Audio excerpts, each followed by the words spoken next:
This is a recent comic strip from the Los Angeles Times. The punchline?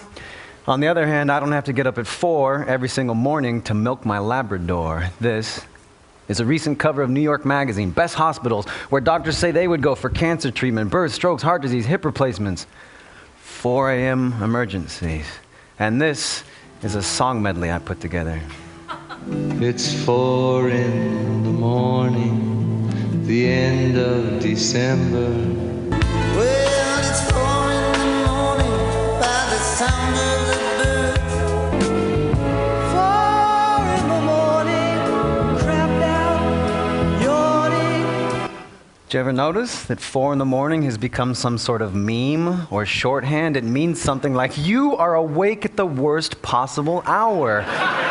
A time for inconveniences, mishaps, yearnings, a time for plotting to whack the chief of police, like in this classic scene from The Godfather. Coppola's script describes these guys exhausted in shirt sleeves. It is 4 in the morning.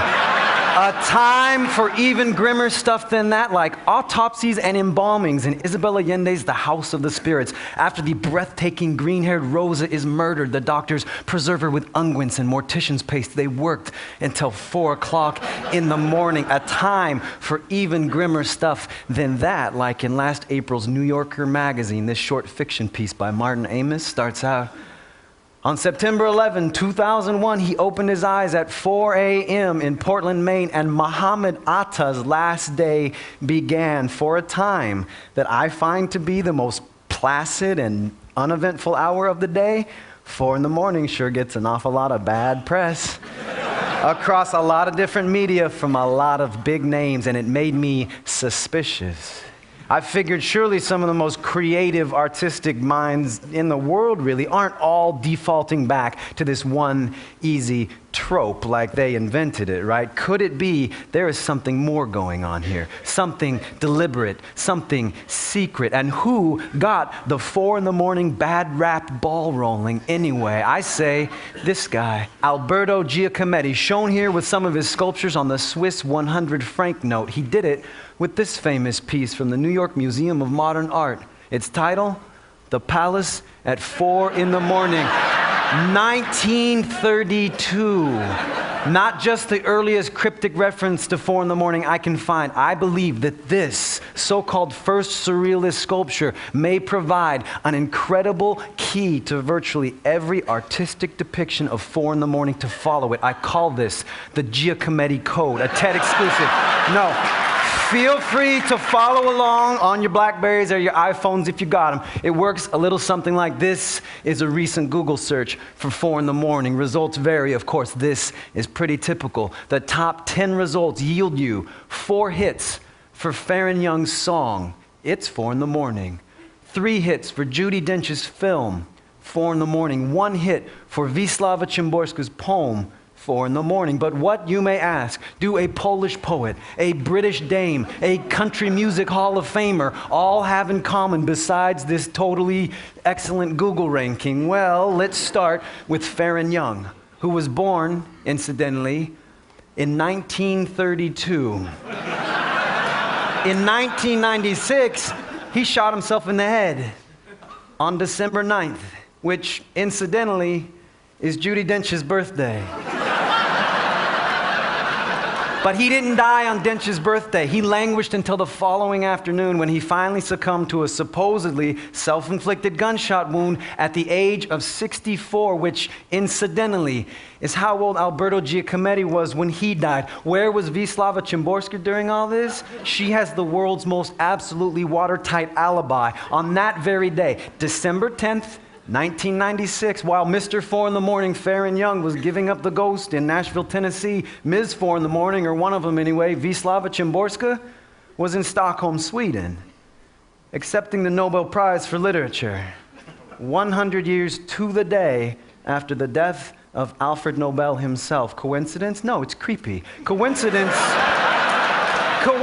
to me has a much simpler metric. That's like me telling you, hey, you know, the Nobel Prize was established in 1901, which coincidentally It's the same year Alberto Giacometti was born. No, not everything fits so tidily into the paradigm, but that does not mean there's not something going on at the highest possible levels. In fact, there are people in this room who may not want me to show you this clip we're about to see.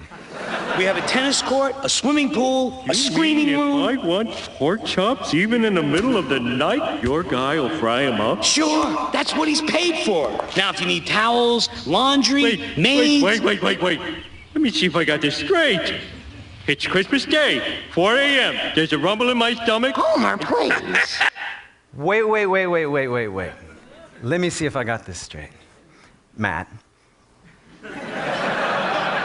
When Homer Simpson needs to imagine the most remote possible moment of not just the clock, but the whole freaking calendar, he comes up with 0400 on the birthday of the baby Jesus. And no, I don't know how it works into the whole puzzling scheme of things, but obviously, I know a coded message when I see one. I said, I know a coded message when I see one. Folks, you can buy a copy of Bill Clinton's My Life from the bookstore here at TED, parse it cover to cover for whatever hidden references you want.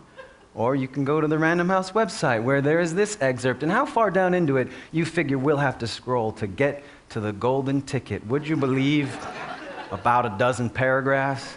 This is page 474 on your paperbacks if you're following along. Though it was getting better, I still wasn't satisfied with the inaugural address.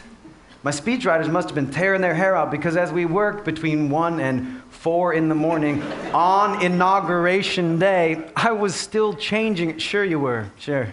Because you've prepared your entire life for this historic quadrennial event that just sort of sneaks up on you. And then, 3 paragraphs later, we get this little beauty.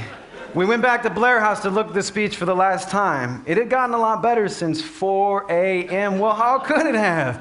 By his own writing, this man was either asleep, at a prayer meeting with Alan Tipper, or learning how to launch a nuclear missile out of a suitcase. What happens to American presidents at 0400 on Inauguration Day? What happened to William Jefferson Clinton? We might not ever know. And I noticed he's not exactly around yet today to face any tough questions. It could get awkward, right? I mean, after all, this whole business happened on his watch. But if he were here, he might remind us, as he does in the wrap-up to his fine autobiography, that on this day, Bill Clinton began a journey that saw him go on to become the first Democrat president elected to 2 consecutive terms in decades, in generations. The first since this man, Franklin Delano Roosevelt, who began his own unprecedented journey way back at his own first election, way back in a simpler time, way back in 1932, the year Alberto Giacometti made the palace at 4 in the morning, the year, let's remember, that this voice, now departed, first came a-crying into this big old crazy world of ours. And it's 4